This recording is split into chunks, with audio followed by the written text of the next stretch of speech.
time is 5:30. This meeting of the Mayor and Council of the City of Frostburg is called to order. Please stand for the pledge.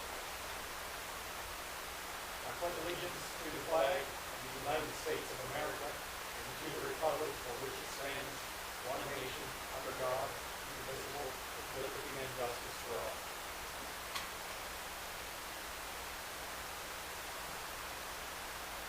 We are thankful for this special community, for the time we share together, and the bounty of our nation. We are thankful for the commitment of our people who volunteer their time and talents to make our community a better place to live, work, and raise our families. We know that we alone cannot meet the challenges or provide sufficient inspiration about community development, and the dedication of all concerned to the greater good of the city and all that we value. We are thankful for the beauty of the time and the place that is come.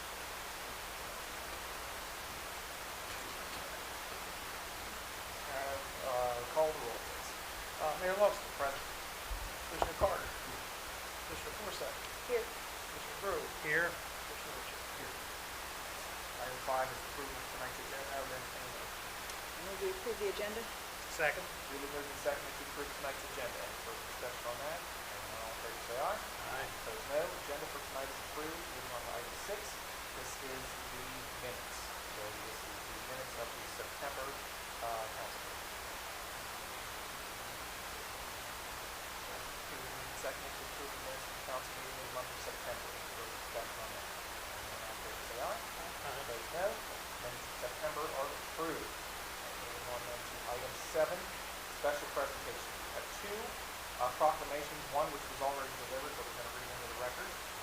A proclamation in honor of the 150th anniversary of the Frostburg Fire Department. Whereas since its official founding on October 18, 1875, the Frostburg Fire Department No. 1 has stood as a pillar of courage and community service, faithfully protecting the lives and property of the citizens of Frostburg and the surrounding communities for 150 years. And whereas the origins of organized fire protection in Frostburg trace back to the devastating fire of September 5th, 1874, which destroyed or damaged at least 40 businesses and residents in town, inspiring citizens to unite and establish a permanent fire department to safeguard their community. And whereas from its earliest days of bucket brigades, horses, and church bells as alarms, the Frostburg Fire Department has grown to a highly trained 100% volunteer organization that proudly serves a diverse city population of more than 7,000 permanent residents and includes students, faculty, and staff of Frostburg State University, as well as surrounding neighborhood towns. And whereas the men and women of the Frostburg Fire Department, often representing multiple generations of service within families, have demonstrated unwavering bravery, professionalism, and sacrifice, living out the department's motto, "Our deeds, our reward."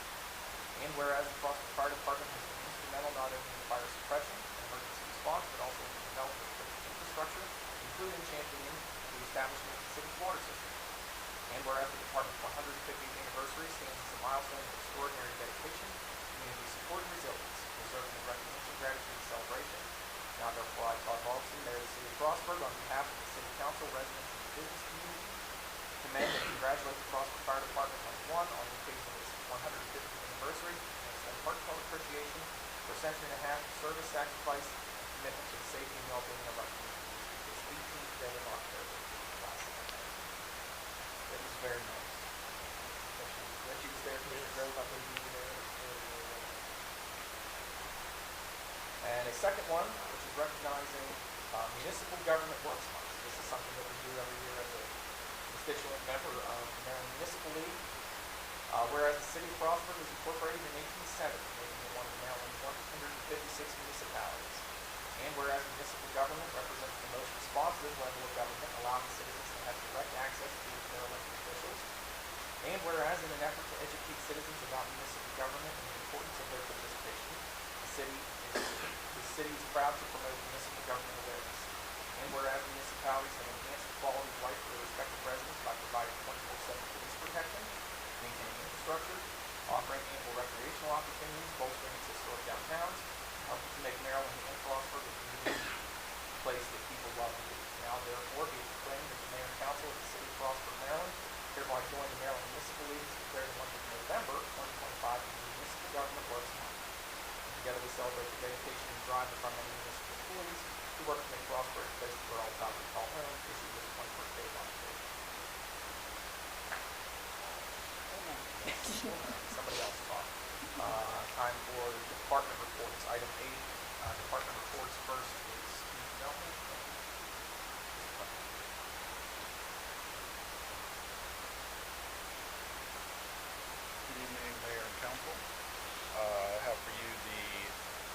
September 2025 Community Development Report.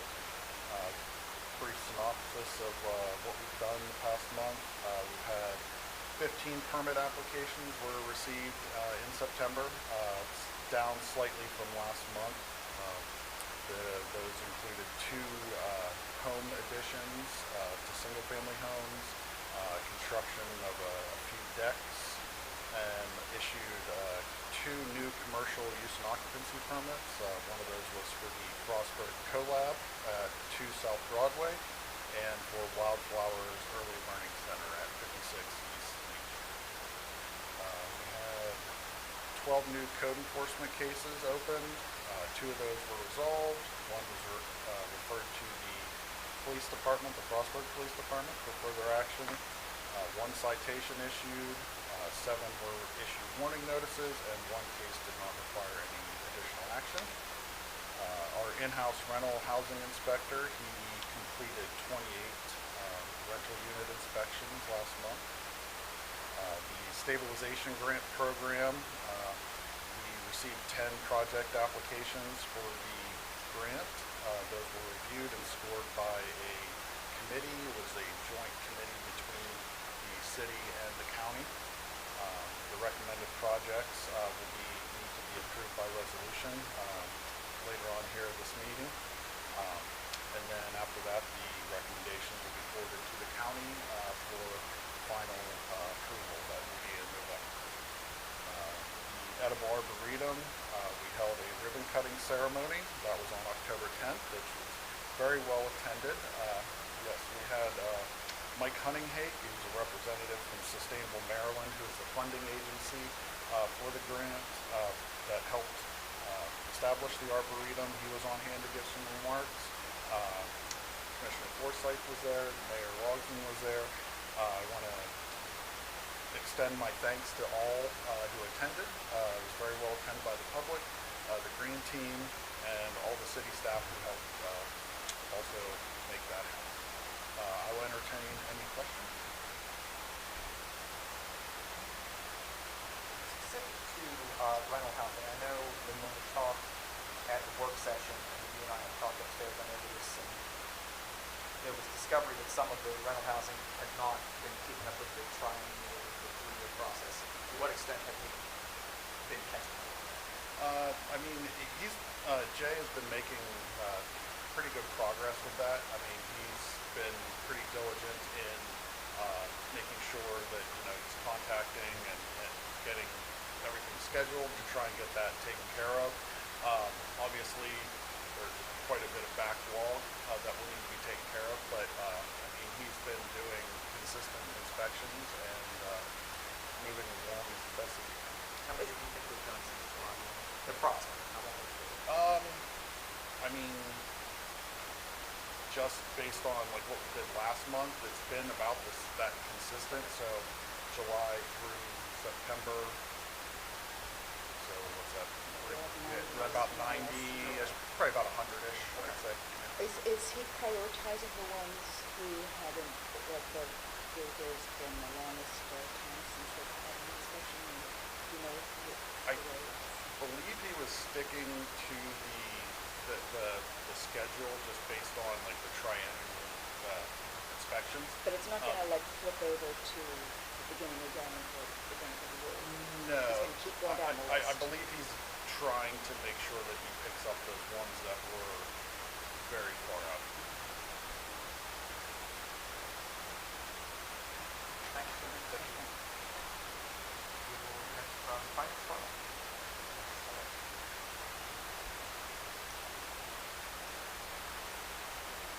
Good evening. Not a whole lot has changed since my last report. We are continuing to work on the year-end reconciliations and adjustments for fiscal year 25 for the audit. You will note again that the submitted reports have a note that the adjustments for the year-end have not been completed, and that notation will continue to be on there until the audit is completed. For the most part, revenues and expenditures are on target compared to budget. We have a few outliers, but we think that'll catch up as the year progresses. We're continuing to work with SB & Company on our annual audit. Unfortunately, due to unforeseen circumstances, we are going to request a 30-day extension here this week. Hopefully, by November, we'll have everything finished. Administrative services representative position has been filled, so the finance department is fully staffed at this time. And our new employee is, just not new, transferred employee is coming along just fine. She's doing a great job. As you know, real estate tax bills were issued in early July. As of the end of September, we've collected approximately 61% of total billings. Interest began to accrue October 1st for payments that were due September 30th. So we'll be collecting some interest in some of those properties. As usual, we continue to encourage customers to sign up for e-billing for both their utility and their tax accounts, as well as billing online to pay their tax and utility bills. We also have an automatic ACH program that we're encouraging, and residents can go online at prospectcity.org and sign up for that. And my last thing is the ServLine leak adjustment program is in full swing now, and we have had a few residents use the service with no issues. So we haven't had any complaints either. Any questions? No, I don't think so. Thank you very much. Public Works, anything to it?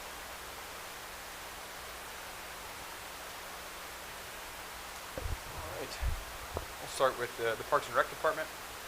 This month for Parks and Rec has kind of been the transition month from summer activities into winter activities. We go from outdoor recreation space maintenance and grass cutting towards indoor preparation and indoor events, getting all the buildings clean and tidy and keeping them together for all the indoor stuff that happens in City Place, Community Center, the Armory, City Hall, and several other places.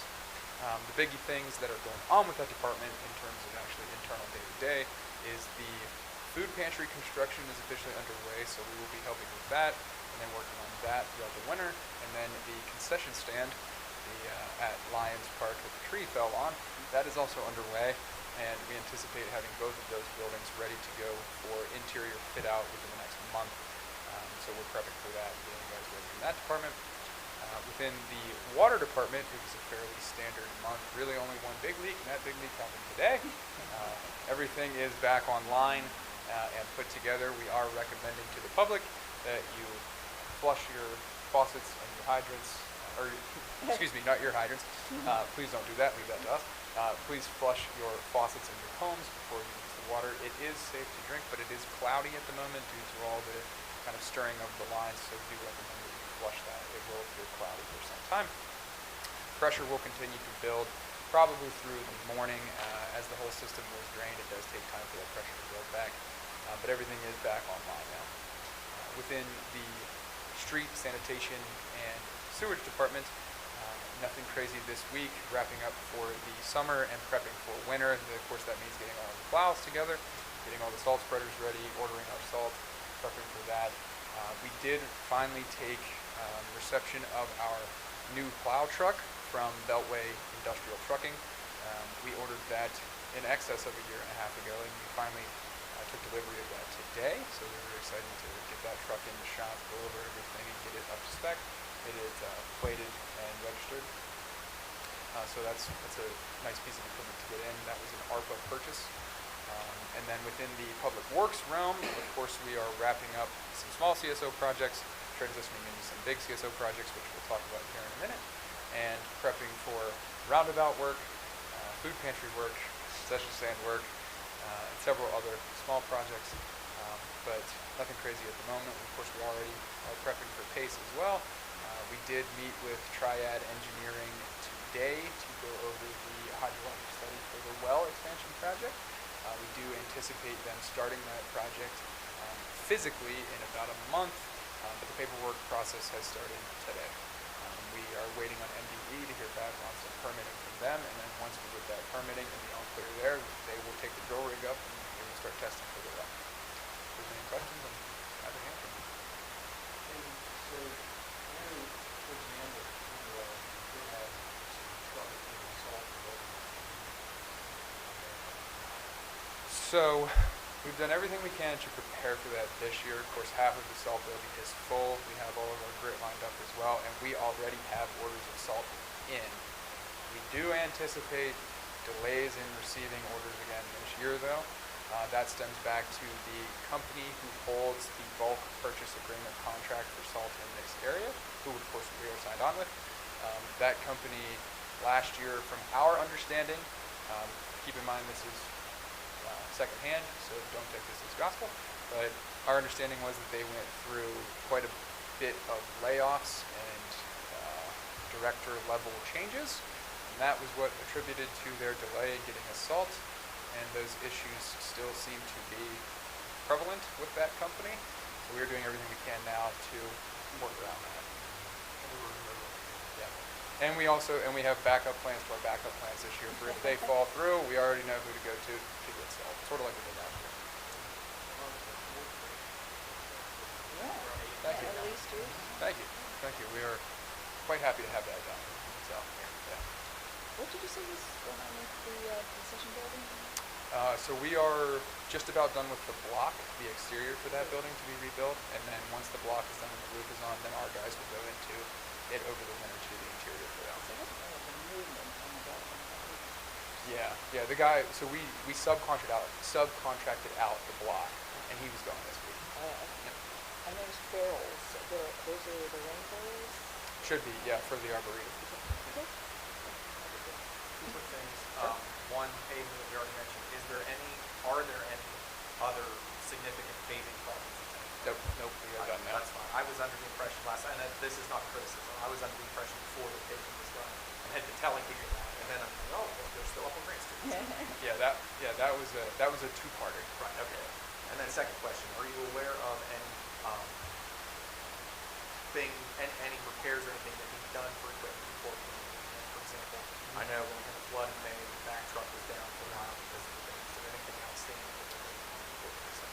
At this moment, we're waiting on 2 snow plows. One needs some work in the rear end, and another one needs some work on some of the front end hydraulics, the rear end and front end. We anticipate getting those trucks truck back. itself or the plow? Yeah, the trucks itself. Yeah. We anticipate getting those trucks back for the next month, though. And then we'll be at full capacity truck-wise, actually plus a truck, because we didn't retire a truck, we just got rid of it. Thank you. All next on the police department, Chief Costello.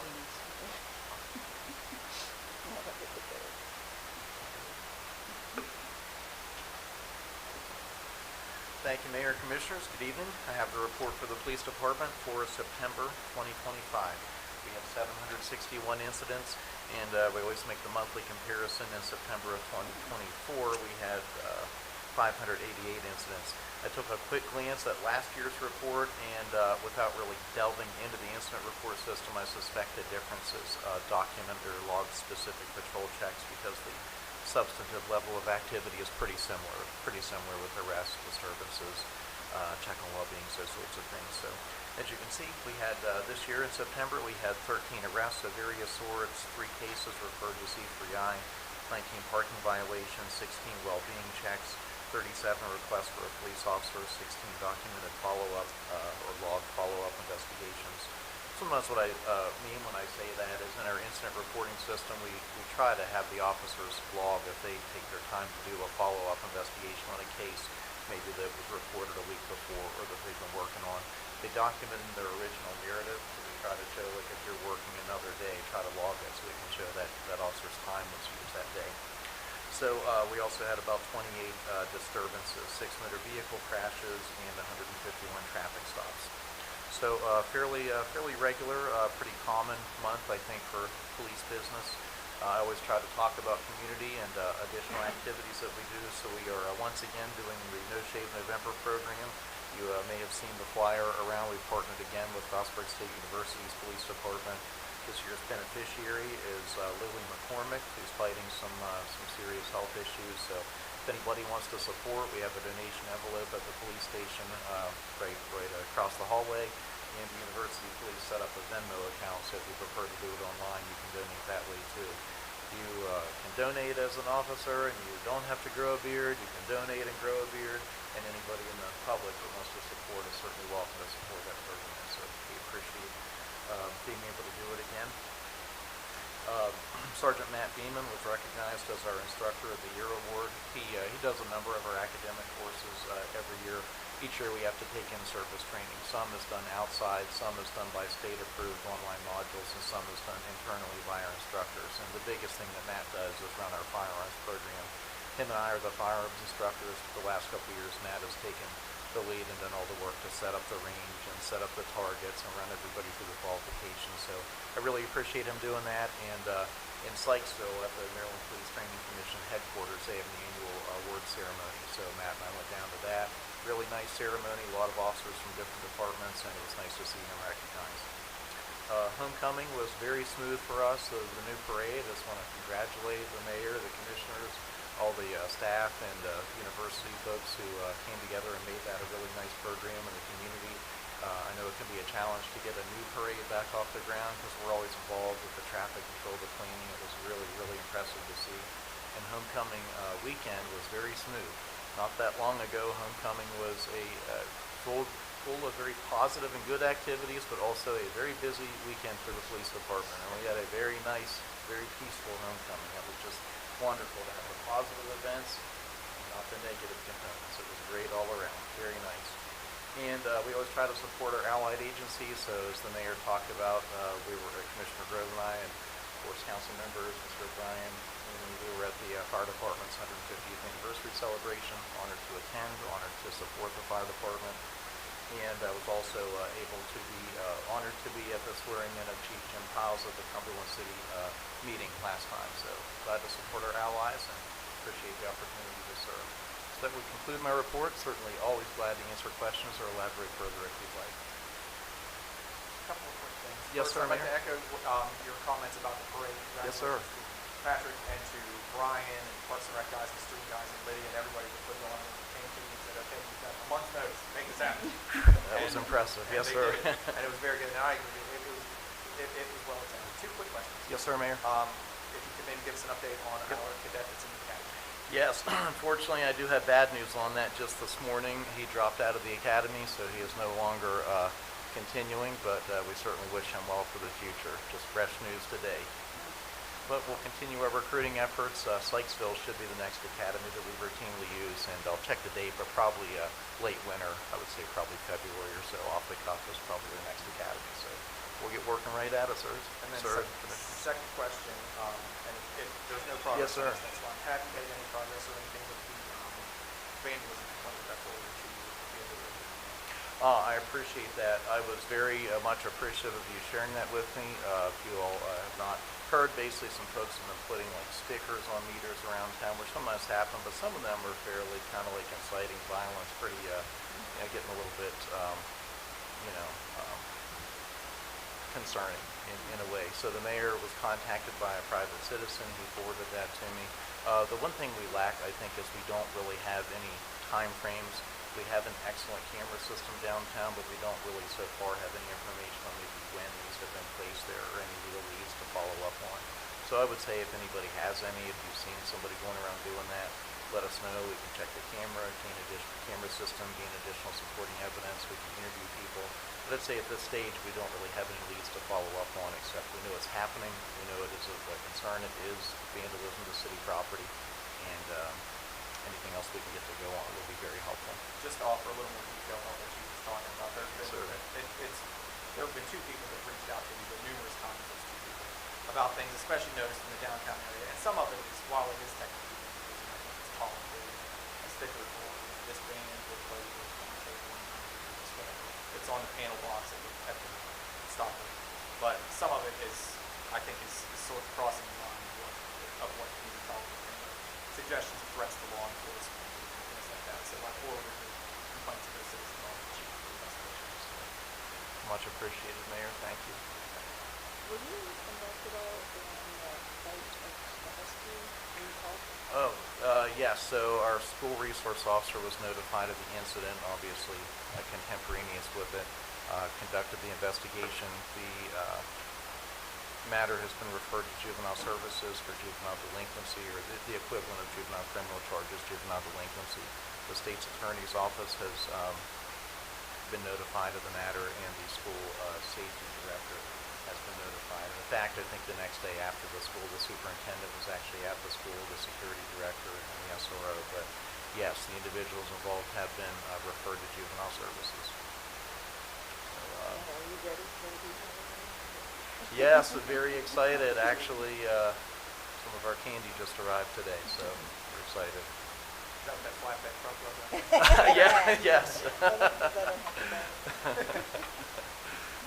Anything else? So, well, sure. And maybe I could say the juvenile issues, if you haven't followed state level news, there's a lot of contention about state laws regarding juvenile delinquency and juvenile activities. But the long story short, our process really hasn't changed. For adults, for a number of crimes for adults, if the police investigate a matter, gather the evidence, we go to what's called the district court commissioner at the courthouse and file an application for criminal charges. Other times, like if an arrest or if a crime is committed in the presence of a police officer, the officer will arrest them. And certain times, the police are allowed to make warrantless arrests. Long story short, if these were adults, we would probably have gone to the district court commissioner and sought charges from the court, which is a very routine process. But there's a different process for juveniles. It's actually referred, the report and the recommended charges are referred to the Department of Juvenile Services. And then they and the state's attorney handle that from that point on. So I figured I would mention that just so you know what's the mean by we send it to DJS. That's the normal process to charge juveniles with a violation of the law. Yes, sir. Thank you, Chief. Thank you, Mayor. Thank you, Commissioners. That is all the department reports. Is there anything to motion now?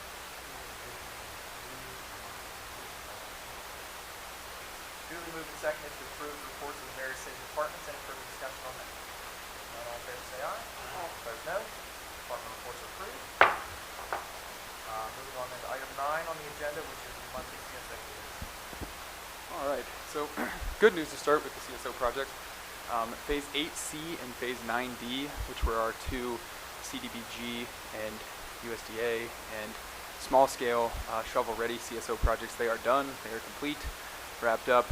A couple punch list items to go, but those are more aesthetic than anything, so those projects are complete. We are wrapping up Phase 10A within the next month as well, which is the project in the swamp below Mountain Ridge High School.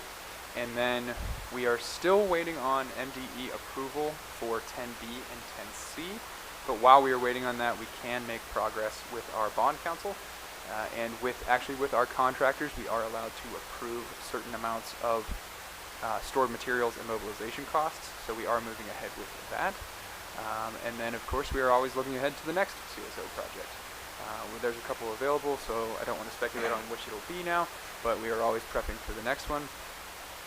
But really good all around for the existing projects. We do anticipate a mobilization and stored material costs for 10B and 10C within about the next 2 months, but we don't anticipate any work occurring on those projects until about mid-March to the April timeframe. And of course that is in the Mountain Ridge neighborhood. One thing I do want to say, given that this is the monthly public hearing, we always get questions about it, and I do want to put it on the record to make it clear that there will be sidewalks going in that area on both sides of Washington Street and on the bottom side of McCullough Street and on part of Cemetery Lane. If anyone has any questions about that, I am happy to answer them, but I just wanted to make sure that that is on the record, which we've talked about for the past 2 years, but I like to bring it up once in a while just so it's clear. Is there any other questions I can answer? Correct. Correct. We just haven't seen them in 75 years. Correct. Correct. And it is all in city right of way. It might behoove us, not that I'm saying that people not doing it, but it might behoove us to, when we're ready to do that, either make some door hangers or contact the property owner personally to make sure that they We actually have already started that process. We have sent out letters to everyone affected by the project, and that was almost a year ago at this point. We do intend to send more before any kind of groundbreaking occurs. Once we have the official contracts in place, we're going to send more and kind of open ourselves up to questions, concerns, kind of open the public works line to that whole neighborhood for questions and comments. Yep.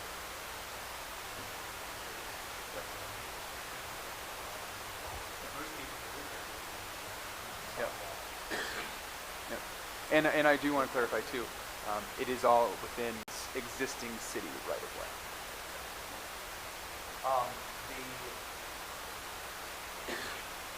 The work that's happening down at the bottom of Green Street, the field, like the field Mhm. crossing the right, Mhm. that's CSO work that's always been there. Correct. That's phase 10A. Okay. Yep, that's what we call the swamp interceptor. Cool. Thank you. Appreciate it. Moving on then, nothing under old business, so we'll go to item 11, new business, call up resolution 2025-46. So this is a resolution, appointing members to the board that has, associated the housing authority, private housing authority. City of Frostburg, is the signatory for their agreement.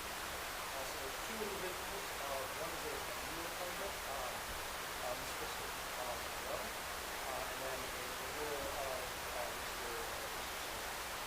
They have both 5-year terms, you'll notice that their terms are different. The way that their board works is that they have a new member that switches out with the 5-year term. So this is what that replaces the previous, which is why it's so short. It's a little bit longer. Questions? To approve resolution 2025-46. Second? Duly moved and seconded to approve resolution 2025-46. Any further discussion among council on that? Any discussion or comment among council? If not, all in favor say aye. Aye. Opposed, no. Resolution 2025-46 is approved. Resolution 47. And resolution 47, is, approving a renewal of lease for the, senior center, located at 27 Flood Street, Senior Center for Business. Our, lease with them has expired, so this is, a new lease, for, this, tenant. And we should continue that.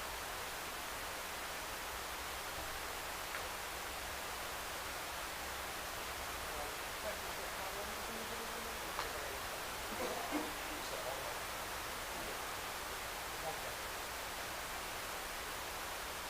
So they've already presented this contract. Okay, well, we still, it's essentially the same. $200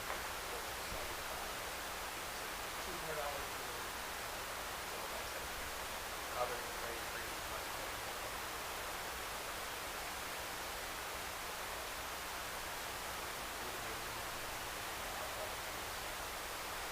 Duly moved and seconded to approve resolution 2025-47. Any further discussion among council? Any comment or discussion among the public?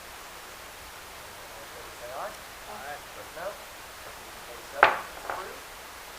Resolution 48. Okay, this is for the bond release for Pritchard Farms Phase 1A3, done by Evergreen Associates LLC. This was the most recently completed phase of Pritchard Farms, again, Phase 1A3. It's under bond number 999198064, again, under Evergreen Associates LLC. The work was completed over a year ago. It went into a warranty period. It has since been accepted by the City of Frostburg, the engineering department, and myself, to satisfactory standards. So at this time, I would ask for the release of the bond, and I would ask for a resolution, or a motion and a second on resolution 2025-48. If there are any questions, I'm happy to answer them.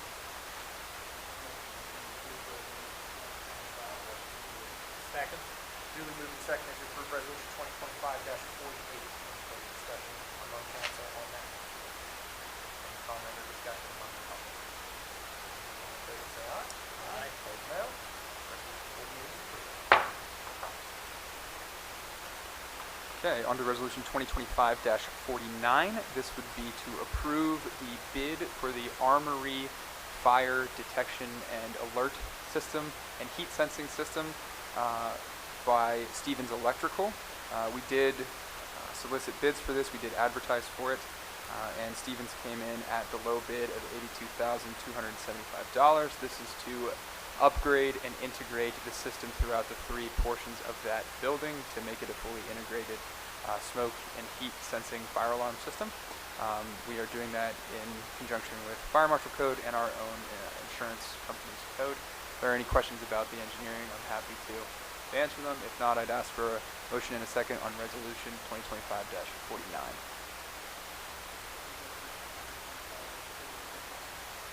seconded to approve resolution 2025-49. Any further discussion from council on that?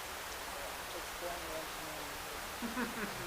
Buckle up. Just This is the one that we were hoping to get some of the gas on it for. Correct. And London Gas is not her. Not yet. Huh. I lost my. Any further discussion on council on this?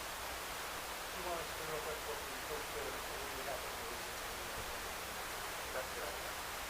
Oh, yes. So initially, we were told in order to meet code that we had to upgrade several pieces of the entire system.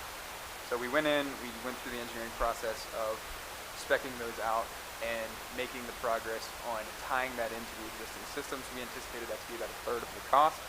However, when we got into the meat of it, we came to realize that the old existing system could no longer integrate with the new technology.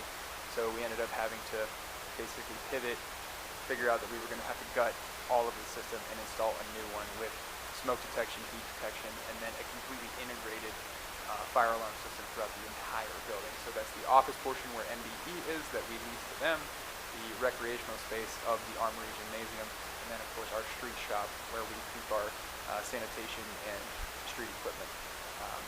So in order to make all three of those phases of the building linked together and all integrated into the new modern system, we had to kind of pivot and re-engineer things, and that's why the cost went up from the initial project. Further comment or discussion on council? Comment or discussion on the public? All right, the motion is on resolution 2025-49. All in favor say aye. Aye. Opposed no. Resolution 2025-49 is approved. This is resolution 50. This one is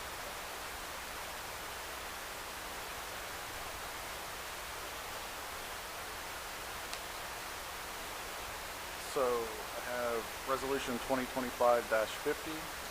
This is for the approval of recommendations for projects for the Frostburg Main Street Structural Stabilization Grant Program. We received 10 applications.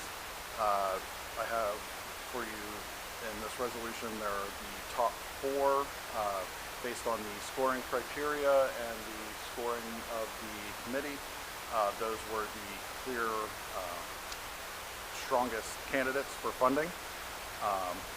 And I will need, or the resolution is for the recommendations to Allegheny County for them to make the final determination of allocation of funding.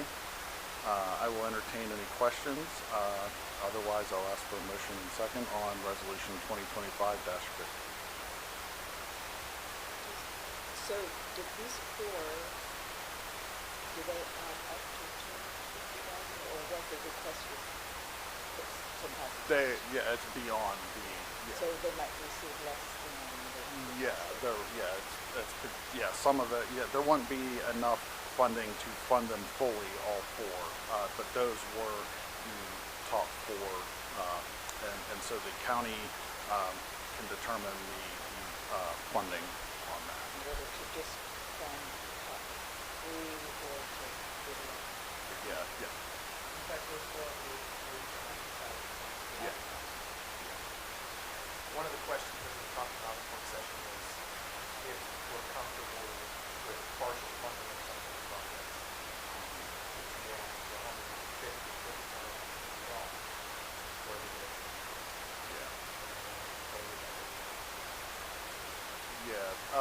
Just based on discussions with the county, it sounds like they would likely fund fully the top 2, and then whether they split the 3rd and 4th, or they just give the remainder to the 3rd, that would be up to them.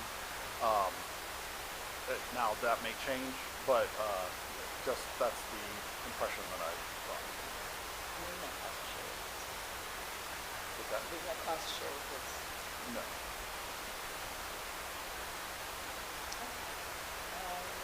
We approve resolution 2025-50.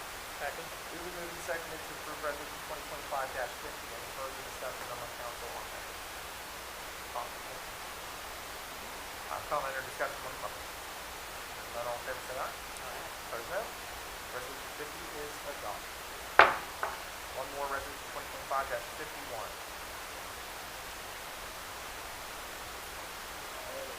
All rounded into home.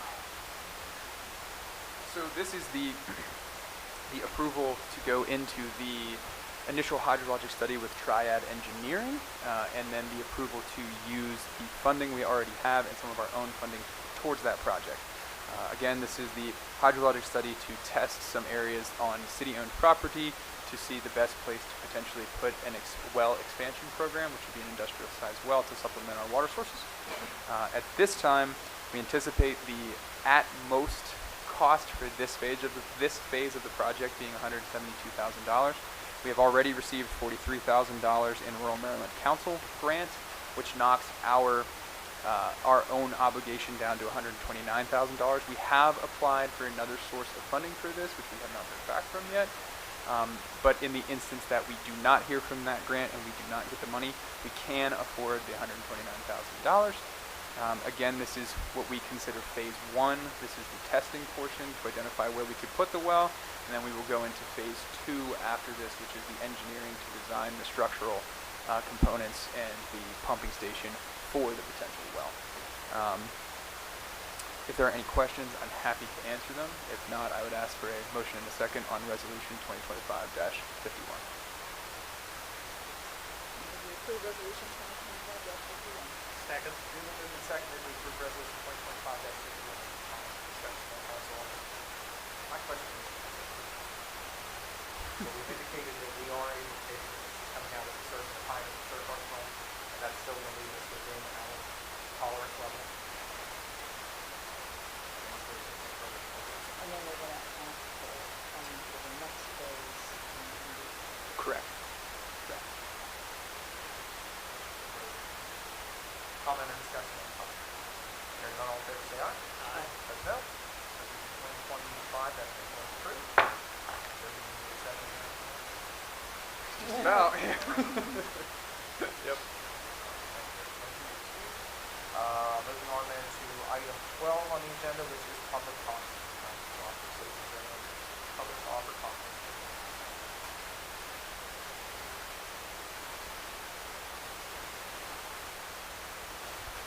Thank you so much.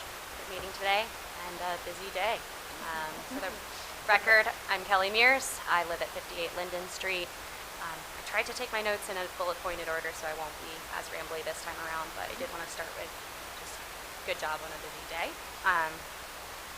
I'll come back to the water main issue because I have some thoughts, but I tried to do this in a order that made sense in terms of my priorities. So my first question, and I will just read through all of these and then you can all respond kind of to them in totality if you don't mind. My first question is kind of around how can we as local residents recommend enhancements to the crosswalks on Main Street. I understand that that might be a different road than a lot of the other roads around because it's like a state highway, so I'm just curious. I find myself constantly being like, I would love to cross the street right here or somewhere around and there's nothing kind of where I want to be. Even the ones on Main Street that are done in the downtown area that are great and I like the distance and whatnot, I think there's some really good enhancements we can do to make them much more visually safe. I find myself constantly in spaces where there's a crosswalk here and a crosswalk here and someone's trying to jaywalk right in between. And that issue is just constantly frustrating, and someone who's right there at the beginning who no one's even stopping for, so then they don't want to use the crosswalk because cars don't stop for you anyways. But if we had those flashy ones that really kind of drew some attention to people who are waiting, right, there's some opportunity for growth, but I understand we might have limitations there. My second bullet point is around we're coming into winter time and usually do a really good job on the streets and everything there. I will say I always see a lot of salt usage, and I think that's generally a good thing, though sometimes it feels a little bit much. My poor dog's paw pads, I always want to make sure that they are happy and safe as well. And that just kind of leads to a request around just really prioritizing sidewalk accessibility during the winter time. Obviously those streets need to be cleared and that's an important priority, but when the snow also buckles up in the sidewalk corners, it really makes it hard for folks who have even able-bodied legs like myself to get around, and I don't always because my knee goes or my dog pulls, and I empathize very strongly for folks who require walking assistance in those situations especially. So bring it back around to water main issue. Again, really good job. emergency services is really hard, so I'll just applaud getting the issue resolved very quickly. I did see that you posted last night a notice about the emergent water issue. I don't know if other communications went out to the folks who were in the originally identified service area. I didn't see anything last night, and when I woke up this morning and I didn't have water in an area that was not in the included service area on the post, I was pretty frustrated, confused, started calling a plumber as to why I didn't have water, and took it a while before I finally found the Facebook post. I was on the city website, and I didn't see anything that indicated the water was out. Now, there might have been an order to get that updated on the website. I'm an IT gal. I get sometimes it takes a little while to propagate those changes, but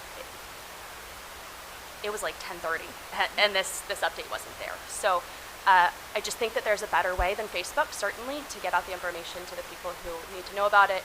I would definitely recommend a robo service or a text opt-in service so that community members can be notified. Also, websites can sometimes be annoying, but you can always CSS over them and get a flashy thing that can stick. So I know that the one that's up there, as soon as you scroll down, you don't see that emergency notice anymore. You can get some that stick with your website, so if there are limitations there are resources. I was just at the Tech at the Gap conference last week, and they did a really good job. Okay, fourth issue. I swear, five pigs, I promise.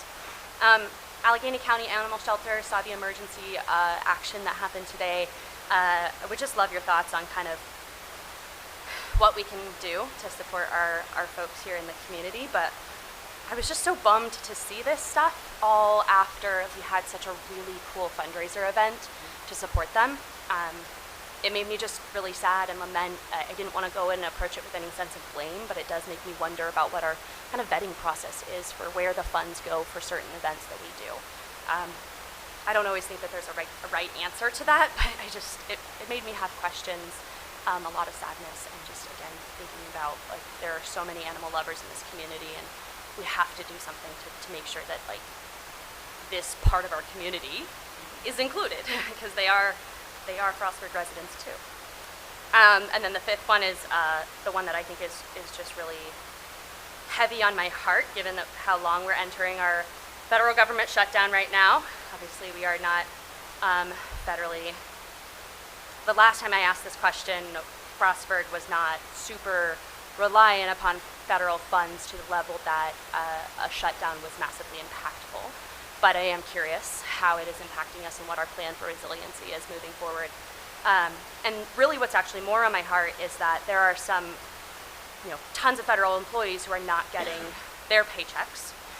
And they are protected by some federal laws on their eviction statuses, and if they are not able to pay their bills and whatnot, that landlords can't pursue evictions in those spaces. And I just wonder what's happening in this community, because we are not just seeing federal employees who are seeing impacts to their paychecks, whether it's nonprofits who are now relying on those federal funds, who are questioning whether the money is coming in. We are going to see incredible impact to our community members very soon, if not already. And so I don't think this is just something that impacts federal workers, and the protections are there for them.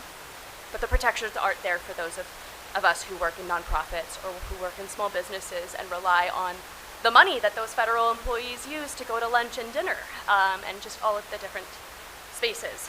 And so, and then not being able to access resources like SNAP, childcare, et cetera, in the loss of those federal funds. So my charge there is to really think about what kind of eviction freezes we can put in place, especially if this continues to pursue beyond, let's say, the 30 days one paycheck is enough to break most of us. Stop. So I'm happy to take questions. You may have to remind me about what the first one is. It's okay. But I'll kind of go backwards a little. As far as the eviction control or anything like that, there are also a lot of laws at the state level that protect things like that. So even if we did not, even if there maybe isn't a federal protection for a particular class of people, the laws of the state, I think, are a lot more. It's a lot bigger than the law that protects that thing. So I think that most, if not all, of the people that you can use in law will be protected under the state umbrella there.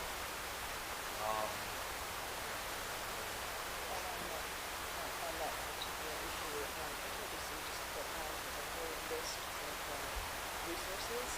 I think they're really good in response to people who are smoking, so that all the kinds of benefits that are not being released for shutdown. So, and it's, a lot of it is free. Some of it is also advertised.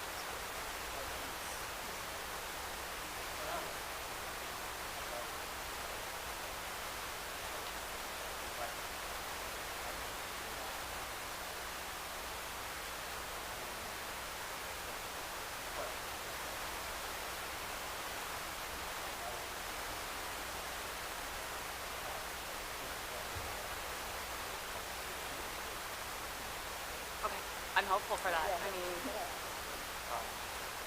As far as the animal shelter issue, I personally, I'm sure not all council would agree, I echo your concerns about it. I would not presume to speak for the county commissioners since this is not control emergency. What the long-term intention is, I could watch the emergency meeting show too, but hopefully they can survive this, some of this, they can more permanent plan. As far as the funding resources, and I know that we did have a big event a couple months ago, that was not strictly a city-sponsored event, we kind of facilitated the use of some of the city property, but also some of that city resources and staff. It wasn't strictly the city event itself. So as far as the control of the money, that's not something that's We're not oversight. but I agree with you that it's something that we can do. Where you don't go, did it go to the right place? I've had conversations offline with, I guess, former employees that have had to express their same concerns. So, as far as the water outage stream, before you got here tonight, we were actually having kind of an informal conversation about possibly having an emergency meeting. The software that we use, Plan's Office in some places has that capability. It's not free, so they want to make that work. How it's going to be applied, we do have a conversation. Do you want to talk a little bit about how the problem started and then got bigger, why it got bigger?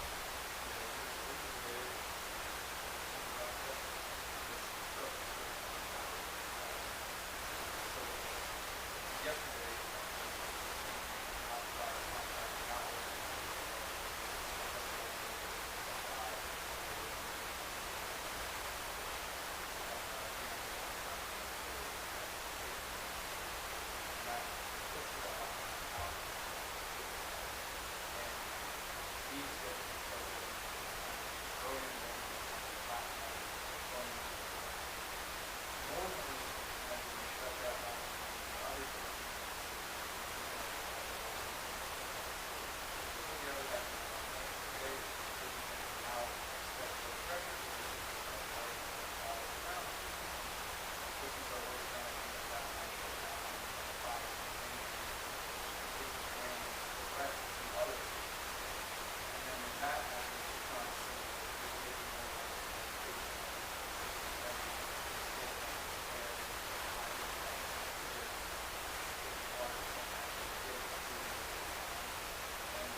unfortunate. I had a feeling that there was a likelihood that the circumstances of events are what caused some of that drama. So, as is such in emergency cases, which is unfortunate for us. one of those things where you can survive one big deal. Yeah. You have 2 or 3 events at a time. Yeah.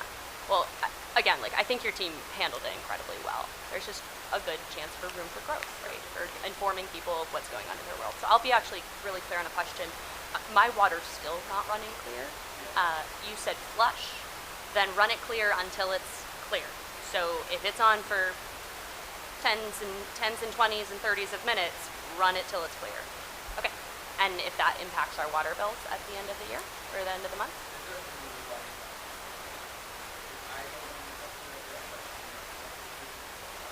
Okay.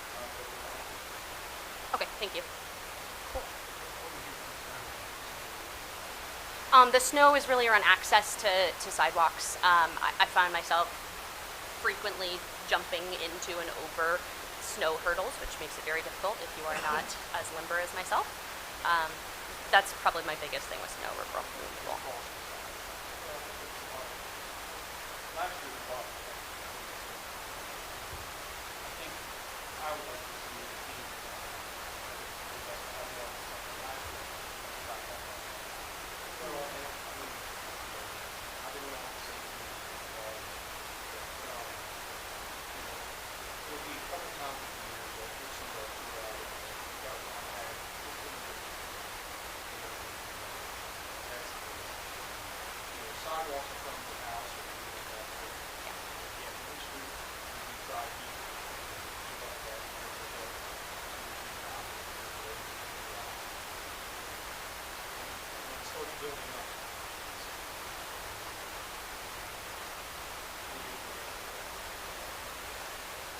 Yeah, we put guys overtime,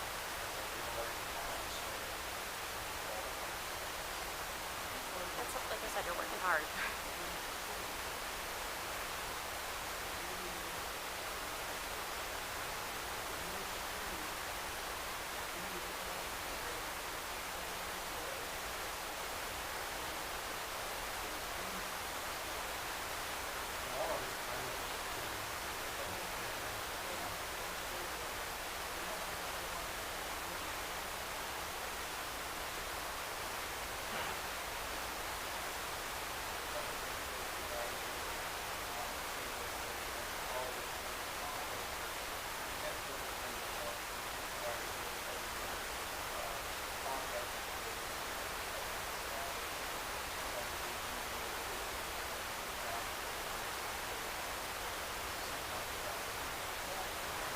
I've seen resources for free posted around.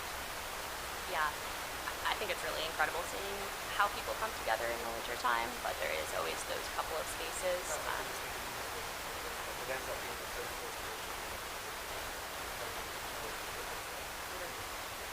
The only thing we didn't follow up on was the crosswalks. Oh, right. I think that's a state issue, which is why I put it where it Yeah, did. it's out there.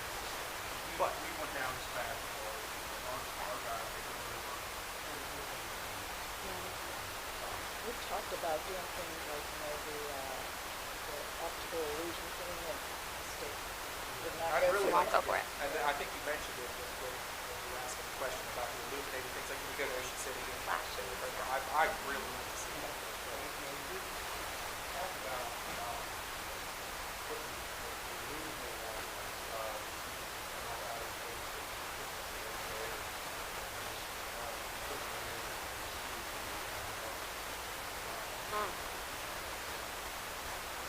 I think that would make a lot of sense because a lot of those circumstances are on days where we have particular events in town that are drawing people here. Yeah. Maybe Chief can speak to that, if that would be something, like, say we had one of those, is that something we could do our own, do we have to get state permission to do that? That one of those flashlight ones? I would recommend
parade on the 30th, which is, 6 o'clock. Yes, and trick or treating is on the 31st. Correct, on the 16th. One of the figures, trunk or treat, we have on Thursday, and On the parade, make your way back uptown. Any kids, grandkids, nieces and nephews. Mr. Grove. Mr. Richards.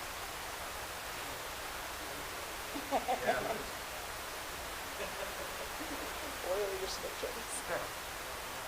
I just have two quick things. One is a question for Mr. Lindsay. Can you tell us